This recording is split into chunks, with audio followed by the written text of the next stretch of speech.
Hier matin, je me suis posé une question. C'était au moment où je nourrissais la chatte. Je l'écartais du pied, de façon délicate, pendant qu'elle miaulait. Les félins sont gloutons. J'avais rejeté un grand nombre de notions, idées auxquelles croient les gens autour de moi. J'ai pensé que tout ça ne me permettrait pas, ou plus, d'échanger avec eux. Une intuition désagréable. Il fallait que j'y réfléchisse. Ça n'avait rien d'urgent, mais j'aime quand c'est clair. Dans le plus petit doute, souvent je me perds. L'arborescence est sans pitié, noir complice irrésistible. Numéro 1, le mérite. Il n'existe pas, ce mensonge du pouvoir. D'ailleurs, j'en ai la preuve. Un comique bizarre, très riche, utilise sa belle réussite pour assister les affamés de son pays. Il organise tout, et c'est l'année d'après qu'il meurt d'un accident. Le mérite, où il est? Numéro 2, l'admiration, qui réunit les meutes, les béats, les suiveurs. Et pourquoi? Dans la plupart des cas, pour un politicien, un artiste, un sportif.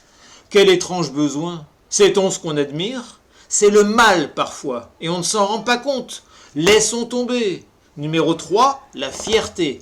Cette joie malsaine qui fait rosir tes joues de prétentions vilaines et vaines, elle n'y est pour rien ta volonté. Tu le sais bien. Cesse de te faire mousser. Numéro 4, le regret.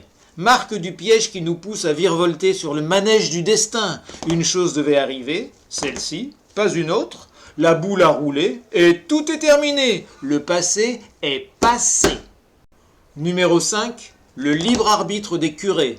Cette invention qui sert à culpabiliser, donc à punir. Il n'y a pas de volonté, on l'a déjà vu. Nous sommes tous dirigés, guidés par nos instincts.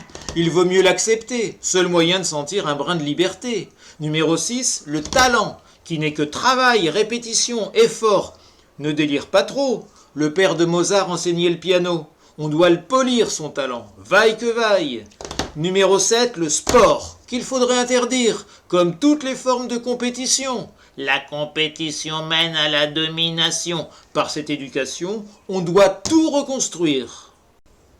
Il est d'autres notions que je ne peux garder. Celle que j'ai nommée, déjà, creuse le trou, risque de me faire voir comme un pauvre fou.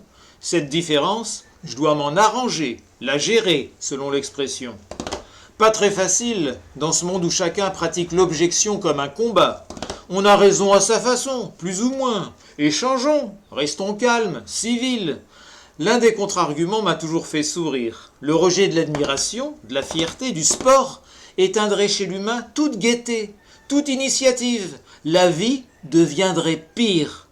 Tu préfères quoi? Voir les bombes exploser sur les hôpitaux pédiatriques? Ça t'excite? Ne rien vouloir savoir, en parfait hypocrite? Ouvre les yeux, regarde là, la vérité.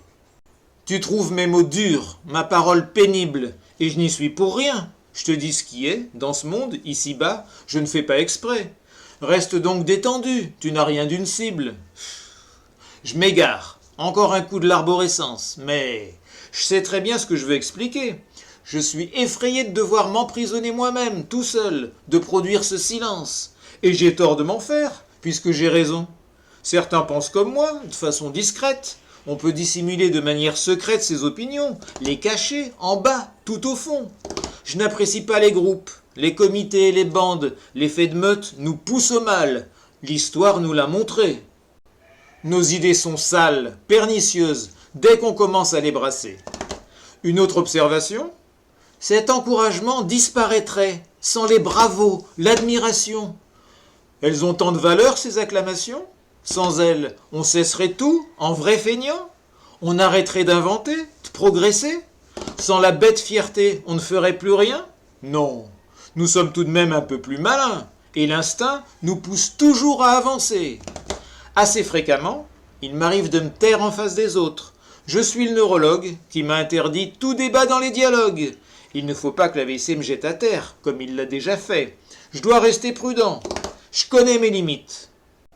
C'est déjà monté, une fois. On était en train de discuter. On parlait religion, sujet horripilant face à un croyant insistant, borné, buté. C'est une discussion où je me sens tranquille d'habitude. La Bible, instrument puéril, extravagant, rien de plus simple à démonter. Mais le cerveau était touché, bien chancelant, et la réplique était bloquée à l'intérieur. Bon, je m'en suis sorti. J'ai eu juste un peu peur de mourir. sur un litige aussi agaçant. Je fais donc attention aux absurdes palabres, je les évite. On m'a conseillé de le faire pour mon bien. J'ai arrêté de croiser le fer à grands coups d'arguments. Je me méfie du sabre. Par chance, je peux écrire et m'enregistrer. Cette vidéo, je l'ai composée pour toi. Si certaines expressions ne te plaisent pas, si tu n'es pas d'accord, tu peux me l'indiquer, je te répondrai. En t'écrivant, c'est plus sûr, ou par un autre poème, on ne le sait pas, on verra. Le futur est mystère pour moi, et c'est très bien ainsi, le doute me rassure. C'est vrai, à tout moment ça peut se reproduire, un deuxième AVC, la fatale surprise. Mais je ne suis pas seul, et la prochaine crise te touchera toi peut-être, qui peut le dire? Ne le prends pas mal.